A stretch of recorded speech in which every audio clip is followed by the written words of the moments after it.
Ayan, gumagala kami dito sa Hacienda.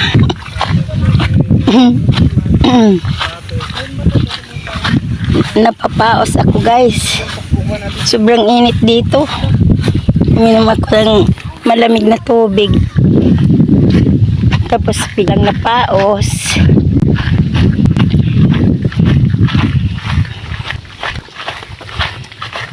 Nagyaya itong mga ito na gumala kami dito.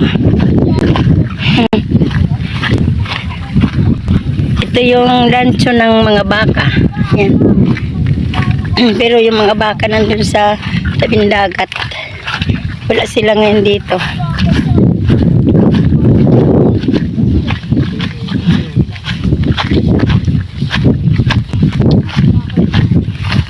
Ito yung pasyalan dito guys. Ito.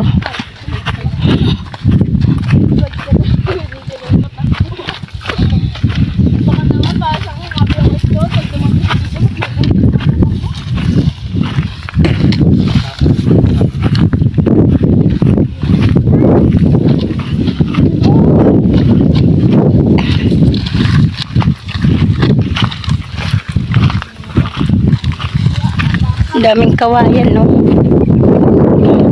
Tanim ng tatay namin yan. Tanim. Marami.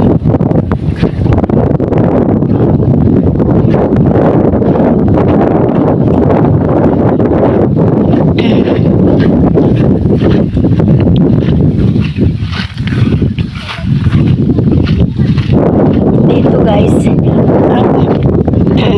pinagkaiba lang dito doon sa amin na tirahan kasi dito sobrang lawak ng mga lupain na nakatiwangwang, kaya libre ka lang na magtanim dito kahit ilang hektarya ang tatanimnan mo. Magpaalam ka lang, walang magagalit. Ayan, no? Lawak-lawak pa ito, tiwangwang lang.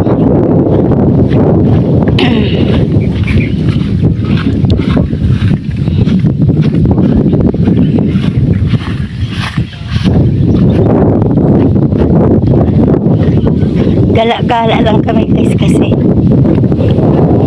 sunod araw uwi, babalik na kami ng Marinduque.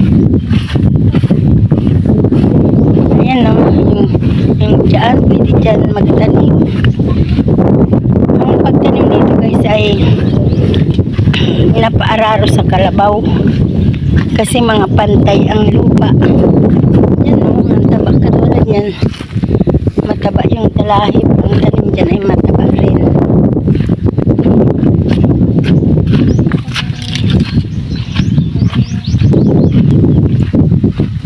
Yan, no? Ang dami yung mga tananim ni Papa, yung mga kawayan, no?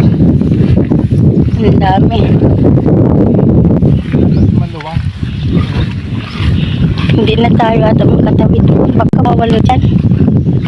Makikita lang naman.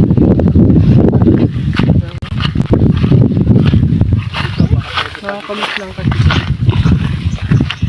Doon ata, oh, sa may daanan doon sa Tamborong.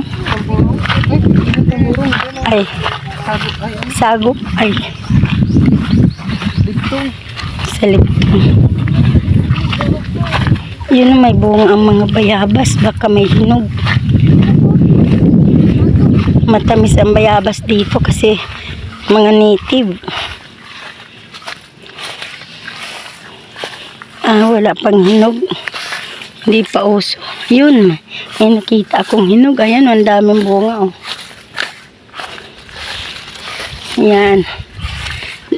Pag namumunga ang bayabas dito noon, kahit ilan sako ay pwede kang mamitas. Yan, oh. Laki, oh.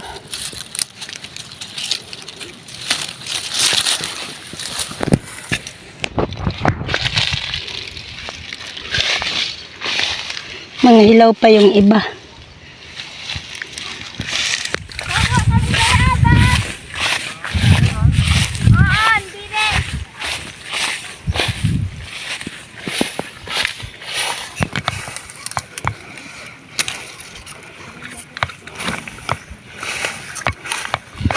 Mayabas kami. Mga hilaw yan eh. Nge.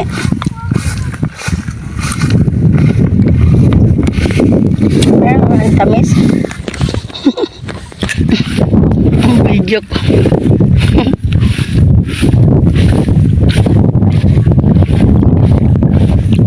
Yun. Pinagsalita na naman ako.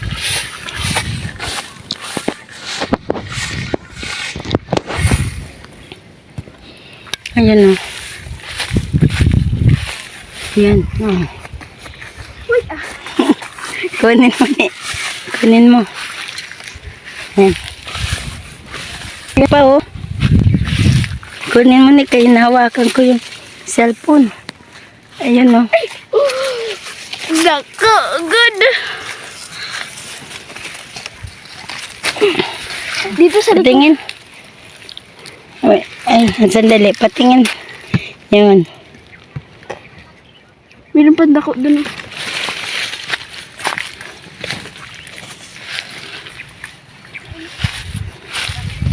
Parang may butas na yung hinog ni.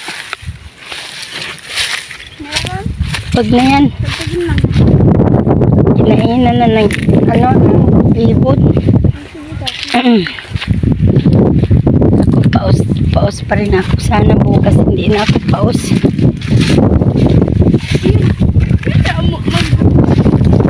Oh, laki oh. Tingin ka sa inapakan mo ah.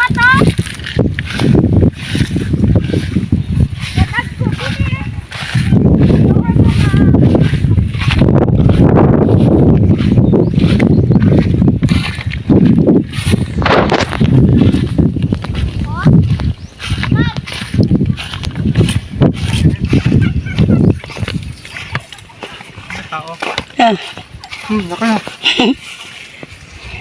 may nakita kang malaki pa kaso kinainan na ng ibon.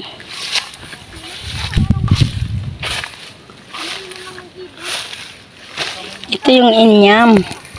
Ito oh, inyam.